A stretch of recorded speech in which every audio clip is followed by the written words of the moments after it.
Ракометарките на Стибо го загубија надпреворот пред домашната публика од екипата на Спартак со резултатот 26-30, со што скопскиот тим стигна до првото сезонско славие откако го освои Штип во рамки на 15-тото коло на Суперлигата.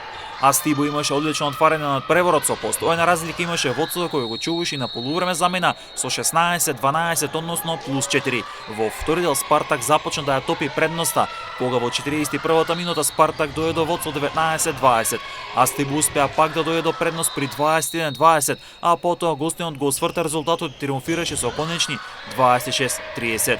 Кај штипскиот тим стандардно Маријанчева со 8 погодици беше прв стрелец, додека пак кај гостинот со по 7 погодици си стакна Сузана Зечевик, Ива Божиновски и Анастасија Николовска.